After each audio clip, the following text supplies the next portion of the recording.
kayo sa biyahe ninyo pauwi lahat sa inyong mga tirahan mamayang hapon. Yes, Ma'am Inday.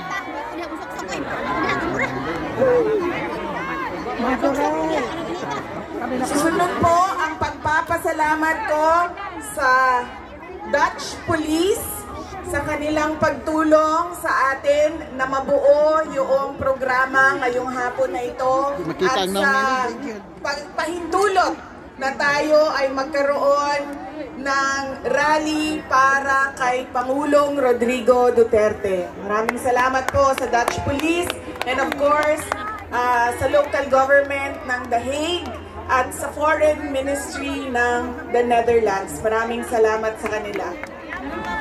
Ang susunod na pagpapasalamat po ay mula sa akin para sa ating mga organizers ngayong hapon na ito sa Executive Committee na nag-meeting araw-araw, iba't ibang time zone para pag-usapan kung paano natin maisagawa ang ating pagsuporta, pagpapakita ng suporta kay Pangulong Rodrigo Duterte na matiwasay at maayos ang ating pagsama-sama ngayong hapon na ito.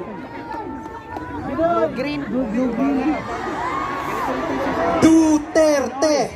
Duterte! Duterte! Duterte! Duterte! Hapon ng tinda eh.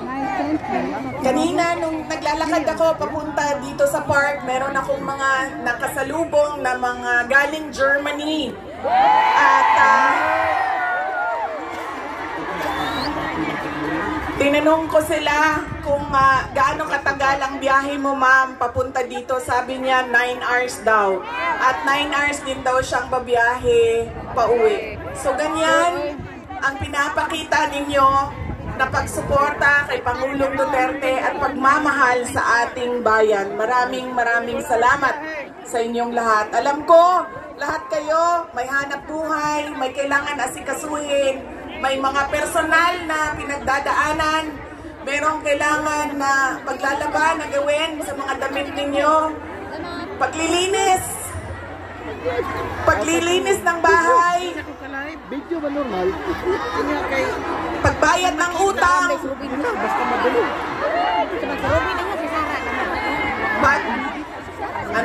pagtawag sa inyong mga mahal sa buhay doon sa Pilipinas, ay nandito kayo ngayong hapon na ito at ibinigay ninyo ang oras ninyo at panahon ninyo para mapag-usapan natin ang estado ng ating mahal na bayang Pilipinas. Maraming salamat po sa inyo.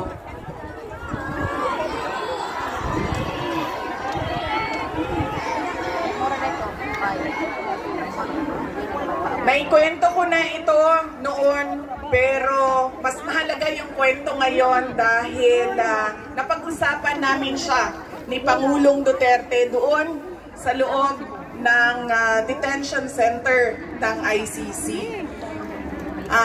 Noong ako ay bata pa, lagi sinasabi ng hindi niya yung generation ng tatay ko, 1940s, 1950s, 1960s, hindi sila yung mga magulang na tulad ngayon sa atin na ini-explain natin sa ating mga anak kung bakit natin ginagawa ang mga bagay-bagay.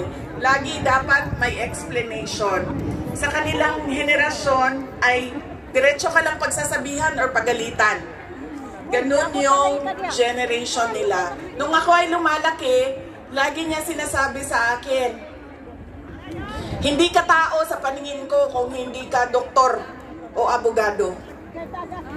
Lagi niya yung paulit-ulit habang ako ay lumalaki. Lagi niya yan sinasabi, pag hindi ka natapos ng pag-aaral mo, magiging abo ka dyan sa gilid ng daan. He always emphasized that you mean nothing to the world if you do not finish your education. That was his, that is my greatest gratitude to my father. The emphasis he gave in education. Dapat ano yung... Wala namang problema sa akin yun nung ako ay lumalaki dahil gusto ko din naman Lipat talaga dapat maging ng doktor. ba? Kaya Tumulong sana yan. on that point, pareho kami ng hindi ako yung pinipilit ng mga magulang na magdoktor ka kahit ayaw. So walang naging problema sa amin doon. Pero nung hindi man naging successful yung aking pagpasok sa medisina, ay lumipat ako sa pagiging abogado dahil binigyan din naman ako ng option ng aking tatay na pwede ang abogado. Yun lang ang katanggap-tanggap sa kanya. Maging abogado o maging doktor. Noong nakapag-usap kami, noong isang araw, sabi niya sa akin, naging forceful ba ako? Mapilit ba ako sa pagsabi ko sa iyo na maging abogado ka? Sabi ko, oo. Sinasabihan mo ako, pinapagalitan mo ako. Lagi. Kinento ko sa kanya na isang beses, bihira akong umiyak. Buti pa doon sa Pero harap isang ko. beses, dahil Klaro doon. nalaman ko na hindi ako makakatuloy sa fourth year law school dahil meron akong isang bagsak na Hindi subject. makita sila. Ganda dito na. Wala akong ibang Malinaw, masabihan urong sana ng yung tin. sakit Ito. na nararamdaman ko. Kasi pakiramdam ko, yung tatay ko lang din, makakaintindi sa akin dahil dumaan din siya ng Layo na law bata. school. So tinawagan ko siya. Layo na. Hindi ako makapagsalita. Ito ka Iyak makita, lang hinday mo. ako ng iyak. Hindi dito makita. Hindi na pagkakita ito na idahan tao. Humahagulgul ako sa iyak na sinasabi lang niya, hello, nasaan ka? Yun lang ang sinasabi niya, nakidnap ka ba? Tapos iyak lang ako ng iyak, tapos naipursige ko ang aking edukasyon. Wala nang, huwag ka na umiyak, mag-aral ka, magbadali lang yan. Lumabas ka muna, magkape ka, wala. Sinabi lang niya sa akin, yun lang pala. Doko-doko po, ma'am. Ibaba mo na yung telepono at bumalik ka na sa pag-aaral mo. Kaya noong Tong-tong bangko. ako ay naging abogado, yun din yun ang sinasabi ng kaibigan ng tatay ko sa akin na nakita niya ang tatay ko, sobrang saya. Yung araw na yun na nalaman niya na naging abogado ako, yun Tent yung lagi. sobrang saya niya. At sinabi sa akin ng kaibigan ng tatay ko, sabi niya, hindi mo maiintindihan kaming mga tatay na kaming mga abogado, pag nagkaroon kami ng na abogado. Ganun, iba yung saya namin kapag nakikita namin na meron na kaming anak na abogado. Sabi niya sa akin doon, sabi niya, pinilit ba kita? Sabi ko, hindi lang pilit. Sinigawan mo ako at pinaiyak mo ako ng madaming beses dahil sa edukasyon at sa pag-aaral. At sabi niya, di buti na lang dahil meron akong abogado ngayon na anak na inutusan ko dyan. Kausapin niyang mga huwes dyan. At ngumiti siya. And it seemed to me that it was a comfort to him that he had a daughter who is a lawyer. In fact, sabi niya,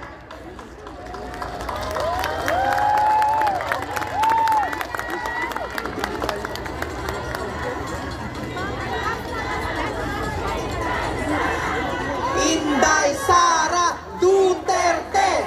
Inday Sara Duterte! Inday Sara Duterte! Sabi niya, lagi, pag pumapasok ako doon at nagkakaroon kami ng oras na makapag-usap, sinasabi niya, kailan ka ba uwi ng Pilipinas? Uy, klaro itong kuwan Anong ganiya date ba? ka uuwi Nag-ingon nga ang tubig, ng dili padala. Pilipinas? Anong ginagawa mo dito? Bakit hindi ka pa umuwi sa Pilipinas? Sinasabi ko sa kanya, inaayos ko lang yung sistema dito at pagkatapos inaantay ko yung mga kapatid ko na pumunta dito. At sinabi niya, ito din, may patama din or diretso din, bullseye din sa edukasyon. Sabi niya, sabihan mo si Paulo na okay lang ako. At huwag siyang pumunta dito hanggang hindi matapos ang eleksyon at maging congressman siya ng 1st District ng Davao City. At sabi niya, sabihin mo kay Baste, hindi siya pwedeng pumunta dito hanggang hindi matapos at ma-elect siyang Vice Mayor ng Davao City. Ito ang pinakamatindi dahil pinagtatawanan namin siya sa group chat namin. Kaming magkakapatid 4, meron kaming group chat. Dahil ang sinabi niya kay Veronica, sabi niya, sabihin mo kay Kitty, hindi siya pwede bumisita dito hanggang hindi siya abogado.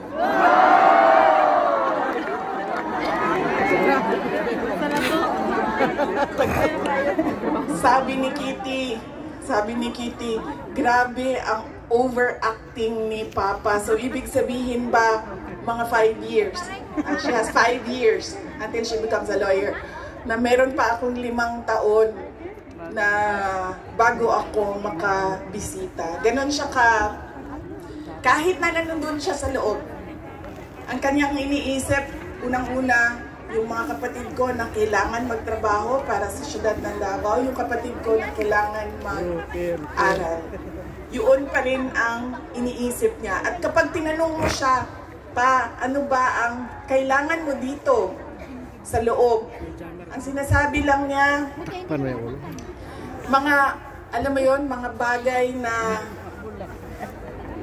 shaving cream, Coke Zero,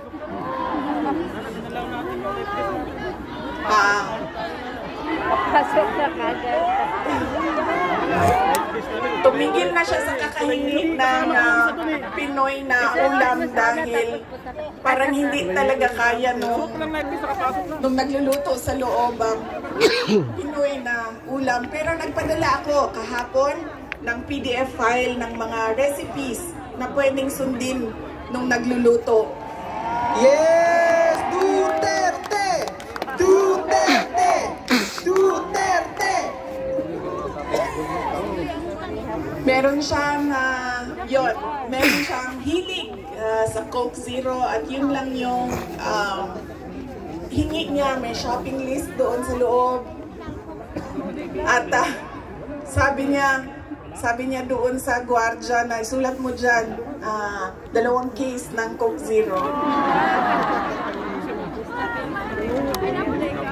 Kahapon, bago ako umalis, tinuruan ako ng gwardiya. Sabi niya, pwede ka naman bumili dyan sa vendor tapos iiwan mo para sa kanya. So sabi ko, Papa, anong gusto mo dito? Sabi niya, Coke Zero lang. So bumili akong 4 na Coke Zero, iniwan ko sa kanya. Sabi ko pa, that's 1 for each day pa ha. So today, tomorrow Saturday, tomorrow Sunday, Monday, Tuesday, Wednesday. Dahil darating na yung grocery list mo by Wednesday. At sagot niya sa akin, bakit isa lang? Sabi naman nung gwardiya, sabi niya, he has to have at least 2 because he already drank upstairs 1 Coke Zero. And then sabi ko, sige pa, sabi ko, babalik naman ako sa Lunes. Sabi ko, 2 bukas Sunday and 2 sa Monday. Tapos i-replenish ko na lang yung Coke Zero mo. Sabi ko sa kanya, alam mo pa, sinasabi sa iyo ng doktor, maglakad ka daw. Huwag kang nakaupo lang sa kwarto mo. Tapos sabi ko, pwede ka naman, allowed kayo na lumabas dyan. Sabihan niyo lang ang gwardiya. Sabi niya, ayoko maglakad sa labas kasi baka didiretso ako sa gate at umalis sa lugar na ito.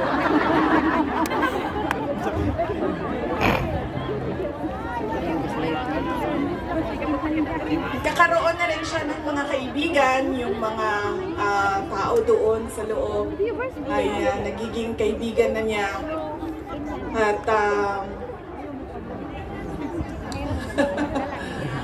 Hindi ko lang alam, baka paglabas niya marunong na mag-Dutch. Pero karamihan nung kasama niya sa loob ay French speaking. So,